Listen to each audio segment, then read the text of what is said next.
Kinan tidak akan pernah memaafkan orang yang meletakkan bekas tangan mereka di Gavin. Katakan, siapa yang melakukannya? Kinan mengulangi dengan ketidaksabaran merayap ke dalam suaranya. Gavin menjawab dengan frustrasi, aku tidak tahu. Ketika aku kembali dari pasar, dua pria datang dari sisi yang berlawanan dan mereka dengan sengaja menabrakku. Aku meminta maaf meskipun itu bukan salahku, tetapi mereka tidak akan membiarkanku pergi.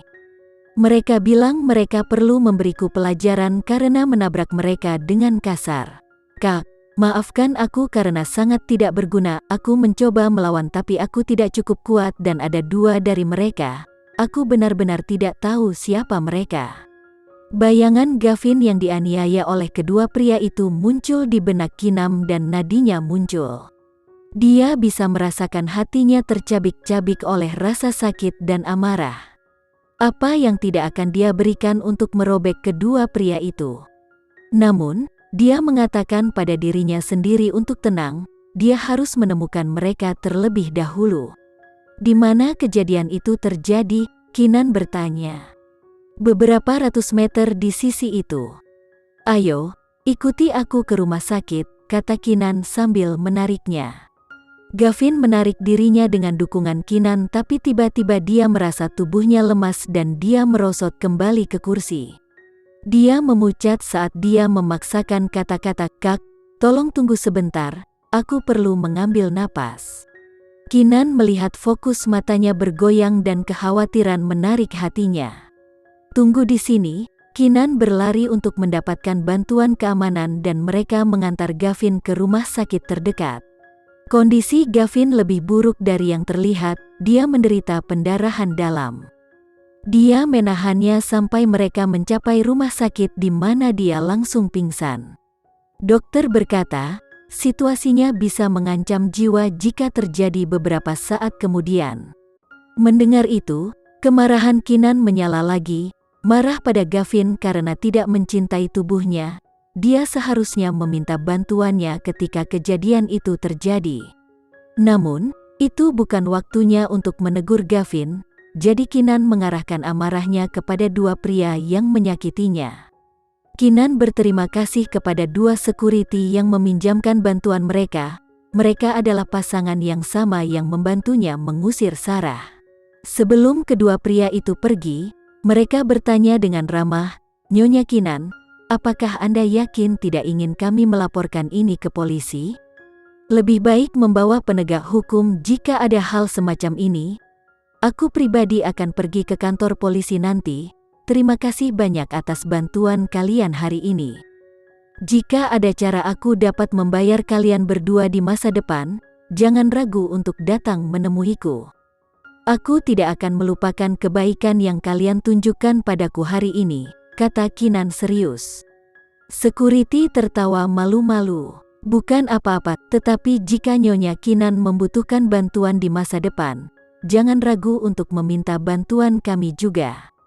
Kinan mengangguk dan mengingat dalam hatinya bantuan yang ditawarkan padanya hari itu. Jika ada kesempatan, dia pasti akan membalas budi mereka. Kedua pria itu pergi dengan tergesa-gesa dan Kinan menunggu di rumah sakit sampai kondisi Gavin stabil sebelum dia memutuskan untuk pulang. Setelah beberapa pertimbangan, Kinan memutuskan untuk berterus terang kepada Hendra.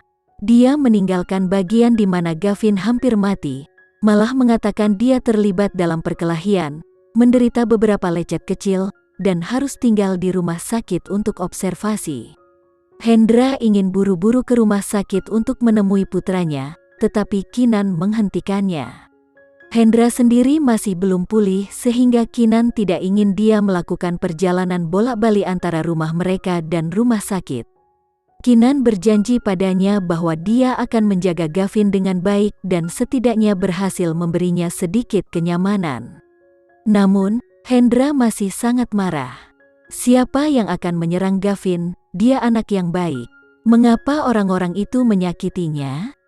Kinan percaya pihak yang menyakiti Gavin melakukannya dengan sengaja. Hendra benar, Gavin adalah orang baik yang tidak punya alasan untuk menjadi sasaran. Itu hanya menyisakan satu kemungkinan, dia terlibat karena dirinya. Ada banyak orang yang menginginkan darahnya, Elena adalah salah satunya, Sarah adalah yang lain. Salah satu dari mereka bisa jadi pelakunya. Keenan akan mengeluarkan orang itu. Keenan kembali ke kamarnya dan menarik umpan keamanan untuk tempat yang dikatakan Gavin bahwa dia diserang. Itu adalah titik buta keamanan. Ini adalah lebih banyak bukti bahwa serangan itu direncanakan. Serangan itu dilakukan di tempat itu sehingga dia tidak punya apa-apa untuk dilanjutkan. Tidak ada bukti. Keenan tidak bisa pergi ke polisi tanpa bukti. Lagi pula, dia tidak berencana untuk melakukannya. Dia akan menikmati menuntut balas dendamnya sendiri. Keenan mengandalkan polisi terakhir kali karena kejahatan Sarah terlalu besar. Dia harus menggunakan kekuatan hukum untuk menghukumnya. Namun, karena intervensi hukum, dia tidak bisa menikmati sensasi menghancurkan musuhnya dengan tangan kosong. Kali ini, dia mengambil tindakan sendiri. Keenan tidak mendapatkan rekaman keamanan yang dia butuhkan, tetapi berdasarkan rekaman dari kamera lain, dia berhasil menangkap gambar dua pria besar berjas hitam. Dia membawa laptopnya ke rumah sakit dan Gavin mengidentifikasi mereka sebagai penyerangnya dari gambar. Kemudian, mulai menyalakan laptopnya. Itu adalah permainan anak-anak untuk seorang ahli komputer seperti Keenan. Sangat cepat, Keenan menerima banyak informasi tentang kedua pria ini. Ternyata, mereka adalah pengawal yang bekerja untuk keluarga Bramasta. Faktanya, mereka adalah pengawal pribadi Rafael Bramasta. Rafael Bramasta adalah nama yang terkenal di kota T. Keluarga Bramasta memiliki pengaruh yang besar. Kebetulan, Keenan sedang melakukan penelitian padanya akhir-akhir ini. Mengapa? Karena dia adalah suami Vania. Sekarang dia yakin, pihak yang datang mencari masalah adalah pasangan bahagia itu. Mereka membantu Sarah melampiaskan amarahnya. Keenan tahu Sarah akan menyerang balik pada akhirnya, tetapi dia tidak berharap dia cukup tercela untuk mengejar keluarganya. Keenan akan membuat Sarah, Vania, dan Rafael menyesal menargetkan Gavin karena dia akan melakukan apa saja untuk memastikan bahwa itu adalah kesalahan terbesar dalam hidup mereka. Ekspresi garang melintas di wajah Keenan dan jari-jarinya yang cekatan melayang di atas keyboard. 10 digitnya bekerja sangat cepat sehingga Gavin kesulitan mengikutinya.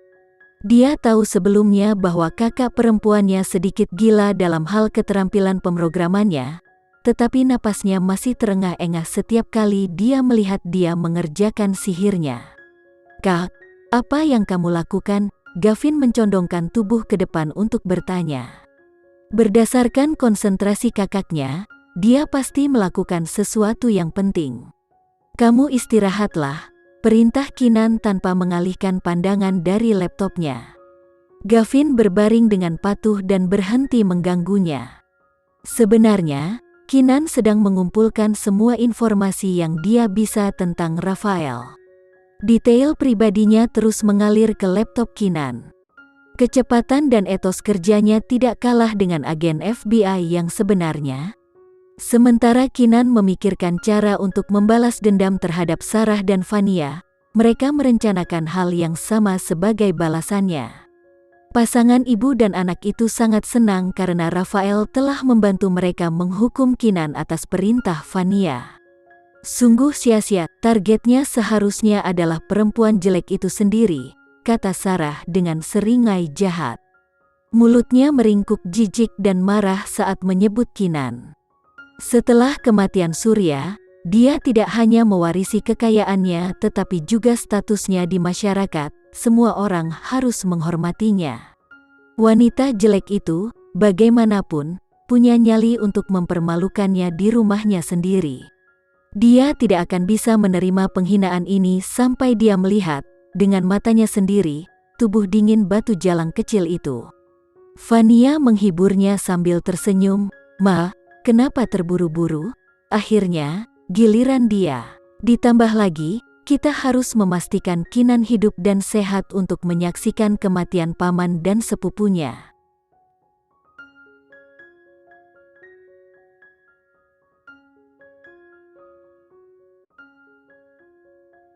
Sekian dulu ya video kali ini, kita lanjutkan lagi videonya di lain waktu. Oh iya, bagaimana menurut kalian? Semoga bisa sedikit menghibur kalian semua. Untuk teman-teman yang baru nonton, jangan lupa subscribe ya, hehehe. Dan kalau teman-teman ada yang ingin gabung langganan, bisa langsung gabung saja untuk dapat fitur yang menarik dan sedikit membantu Mimin. Terima kasih banyak sudah menonton, sampai jumpa lagi, bye.